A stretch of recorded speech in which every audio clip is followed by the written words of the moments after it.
So as we mark 30 years of our country's democracy this Heritage Month, we also remember the heroes and the heroines who laid down their lives so that we can achieve equal rights and freedom in South Africa. To pay tribute to these giants, this morning the Department of Arts and Culture and its partners, including the National Heritage Council and the Department of Military Veterans, will launch this year's Heritage Month under the theme Celebrating the Lives of Our Heroes and Heroines who laid down their lives for our freedom. And this theme puts a spotlight on the Resistance and Liberation Heritage Route program aimed at many functions, including commemorating, celebrating, conserving, and providing a durable testament of South Africa's road to independence. The event is being held at the Freedom Park Heritage Site and Museum in Pretoria. And that, of course, is where Liesl Wilson is for us this morning. Let's take you there. Liesl, good morning. And of course, looking forward to hear what we can expect at this launch. Good morning, Sakina, and to our viewers once again. Absolutely. As you can see, the sun is now fully risen over Freedom Park. And as you aptly mentioned, we are at the Freedom Park Heritage Site and Museum in Pretoria. We are stationed just in front. Actually, behind me is the amphitheatre. So from this vantage point, we can see people slowly starting to trickle in and make their way as that program is set to kick off at around 9 a.m. We are waiting ministers and dignitaries to launch the official National Heritage Month calendar. We do know that there are a plethora of activities that are also planned under the theme, really just celebrating our hero and heroines who laid down their lives for liberation at large. Earlier on, we painted that picture. We were looking at some of the scales, some of the names of those who have been, solidified on the walls at Freedom Park, who laid down their lives, who lost their lives during the liberation struggle. There was also a repatriation process, a restitution process at large that is going to form the bulk of the focus for this Heritage Month. We're just looking at some of the bodies that have been exhumed and will be heading back this month on the 27th of September for that first leg from Zimbabwe and Zambia.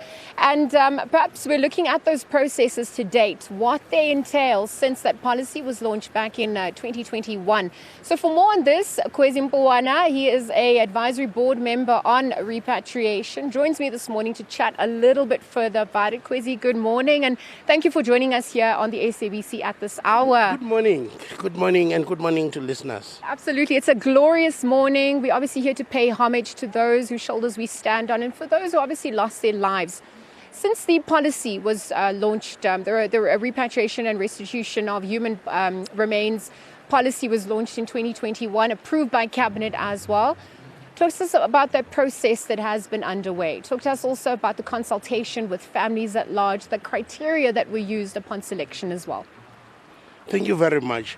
It's been a long journey. Freedom was not free. It's special to be having this conversation today on Heritage Month at Freedom Park, at a place where so many of those that paid the price for freedom are commemorated.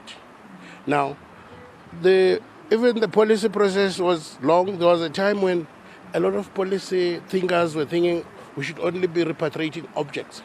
But in the conversations that took place, it became very important in the context of the Resistance and Liberation Heritage Route program and the transformation of society and the honoring of the commitments made through the Truth and Reconciliation process, that the repatriation of heroes and heroes that fell in the struggle in exile and also in other parts of the country should also feature prominently, and that policy has got that now in place. And there used to be a time when there would be one hero at a time repatriated, and it caused a lot of uncertainty, and it was also not financially viable. So through discussions and analysis, a country-by-country approach was developed and proposed. And fortunately for us, our democratic government agreed to that process. Let me come in there, because I actually wanted to look at the scale of this project. Is it limited to neighboring countries or the continent alone? Are we also looking further afield, some of the Western countries as well?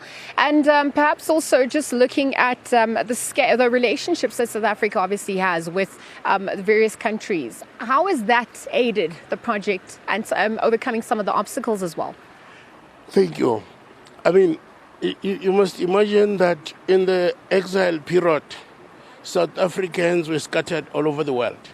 Yes. Quite a bit in the frontline states, Zimbabwe, Zambia, Tanzania, Angola, Mozambique, and everywhere else. So what the country-based approach allows us to do is to identify country by country who is there and how many. And as best as possible, because it's not always been an easy task to identify all of the graves and all of the names. Because even when you have the names, it's not has been that easy to find the grave. So it's been quite an elaborate process.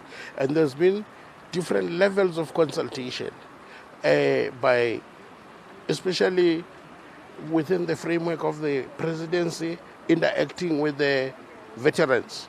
There's also been the consultation with the families that are identified as having what you call remains that are in these countries, and an understanding of the complexity that in some cases we're going to have very confirmed identity, and in some cases we will have difficulties. There's, for example, a grave linked to the Wanke campaign, where there's 2 remains in one grave, and the issue of who exactly are these. And there's others where there's more than one, and the forensic has to help with that process. Right now, the consultations with the families, in a way, is to prepare for those kinds of things. But what has been beautiful about this time around is that no one is left behind, where they agree that they would want repatriation to take place and where the identification is confirmed. We're not working with one person per country, as has happened in the past. Absolutely. We have to start somewhere. Absolutely. It was not wrong, but this one helps us get sometimes 30 per country. Okay. And that kind of thing, depending on the country. Because, Kwesi, I must imagine the costs incurred as well. Just very quickly, I mean, 30.6 million was approved, but since 2021, what's the reality of that? Who also carries the burden of those costs? South Africa is not a rich country. Taxpayers are under pressure. So every decent way to use every cent diligently and carefully has had to be found.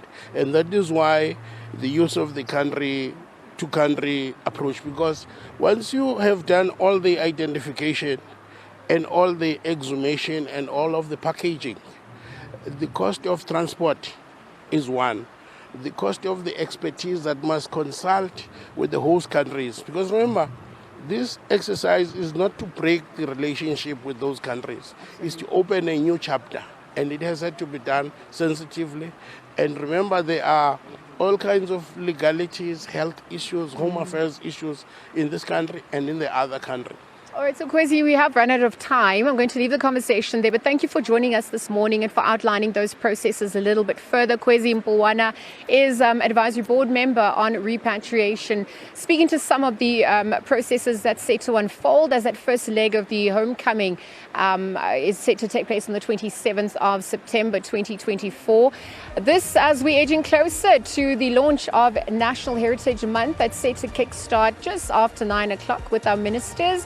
We'll continue to bring you rolling coverage as the day progresses. For now, we're going to take a quick ad break, continue with more news and updates upon our return, so don't go anywhere.